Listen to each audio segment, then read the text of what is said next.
Hello everyone, welcome to Appointed Person Lifting Tutor class. In today's topic is legislations and standard for lifting. So, why it is important and why I want to discuss with you? Because if you will appear in interview for appointed person, you will be asked which standard you are working for the appointed person, which international standard you are using in your appointed person for preparing lifting plan and for the equipment and accessories. So it is very important because I gave interview and I appeared in interview. So almost 3 4 interview I appeared and they were asking what is the legislation, what is the standard, which standard you are following, and do you know the difference between the international standard and the local standards? So every company have their own standard also. So they are also following that. So today we will discuss only international standard for regarding lifting. So I want to discuss with you, like you can see, legislation and standard overview, like applicable laws and standards. So there are numerous legislations governing workplace safety. Key applicable laws and standard for lifting operation and equipment include, like, PUWER 1998. What is the meaning of PUWER 1998? Provision and use of work equipment regulation. Another, LOLER 1998. It is lifting operation and lifting equipment regulations. Now, HASWA 1974, Health and Safety at Work Act. Now, British Standard 7121, Safe Use of Crane. Now, come to the ADNOC LIMS, Lifting Integrity Management System. Okay, but recently the ADNOC LIMS is replaced by the corporate practice number 19, CP19. So this is the replaced by the CP19. So we are not following right now. This is because this is the specific. Now, if we will come to the key consideration, ADNOC LIMS, national legislation in the UAE regulating lifting, operating, and lifting equipment examination, as I told you. Okay, now come to the British standard. So British standard 7121 part 1. What is the telling the part 1? General recommendation for safe use of crane. It is telling about the general recommendation. All the recommendation is provided in this part 1, how you will use crane in safe manner. So we will come discuss about part 2, British standard 7121 part 2. It will talk about in service maintenance, inspection, thorough examination, and testing. How you will know how many times of interval you have to inspect the things. So in service maintenance, what is the duration of the maintenance, how you will inspect, how many types of inspections. So you will, all the things you will learn in part 2, British standard 7121 part 2. Thorough examination, what is the interval of the thorough examination, so you will learn in this part. And testing also. So there are there are many specific standards for British standard, like 7121 part 1, part 2, and part 3. Part 3 talks about the mobile cranes. If you are using mobile crane at your site, so you have to go through the part 3 and you have to read all the standard regarding the mobile crane. So similar as a part 4, this is about lorry loader crane. This is boom truck, hayab, which is known as part 4. And part 5, tower crane. And this is going on. Now part 5 is talk about the tower crane. Okay, I didn't mention here part 6, 7, 8, 9, 10. So but I will orally discuss part 6 about the derrick crane, part 7 about the overhead, underhung, traveling, and gallet cranes, and part 8 high pedestal and portal jeep dockside cranes, and part 9 container handling cranes, and part 10 rail mounted crane. Okay, part 11 is mentioned here, offshore crane. So these are the standard of right now I discuss British standards 7121 from part 1 to part 11. So you have to remember, you have to keep in mind, like part 1, part 2, part 3, part 4, part 5, till part 5. If you are working in inshore, onshore, so you have to remember these part. So they will ask you, they will not ask all the parts, but this is the important, general recommendation is important, in service maintenance is important, like part 3 for mobile current, part 4 for lorry loader. So these things you have to remember. So now I will discuss loader 1998. This is the core principle for lifting.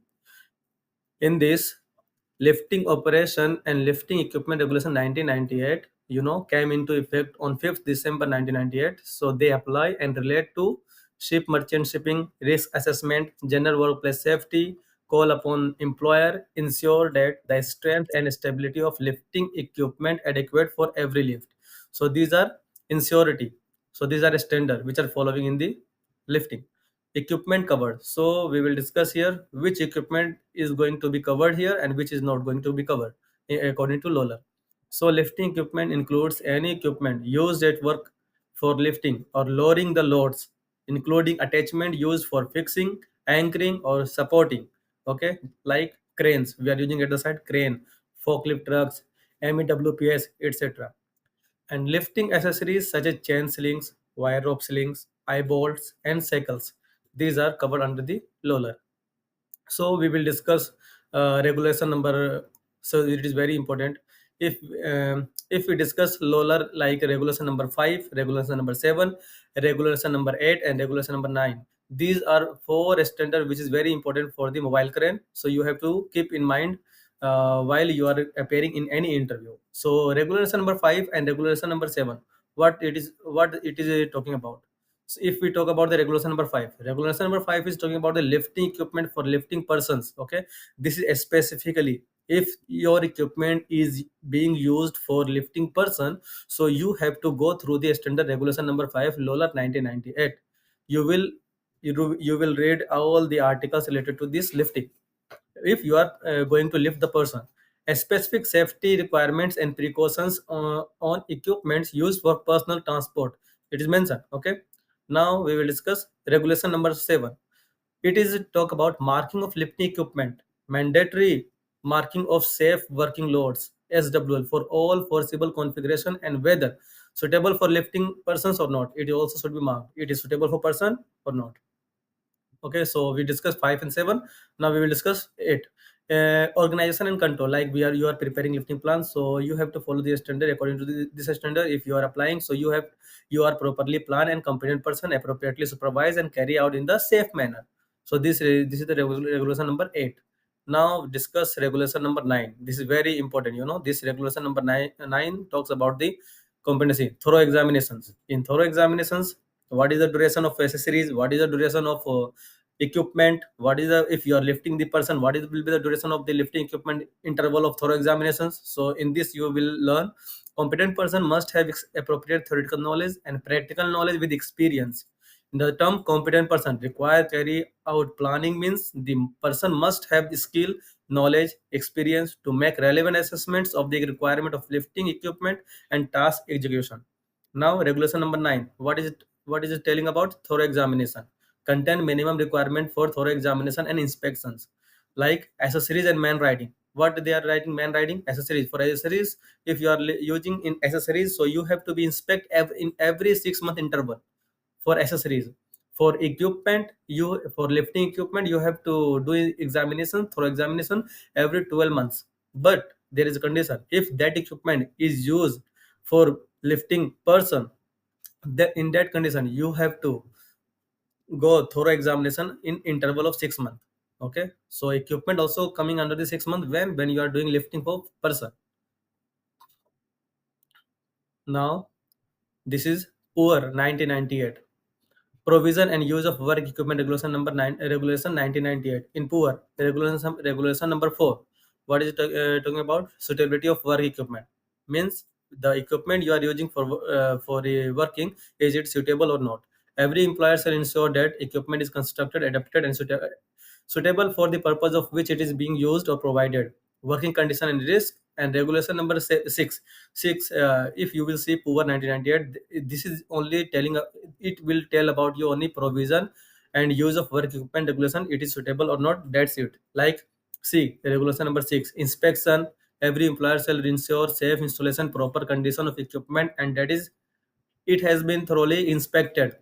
There is also inspection, but you will see in regulation number 9, lower regulation number 9, there are also thorough examination. So what is the difference? There is also inspection, there is also inspection. So what is the difference? So there is a major difference. You will see in poor they are talking about only ensure, means every employer will ensure it should be inspected. But in the lower regulation number 9 is saying you have to do inspection it interval of every 6 months and every 12 months.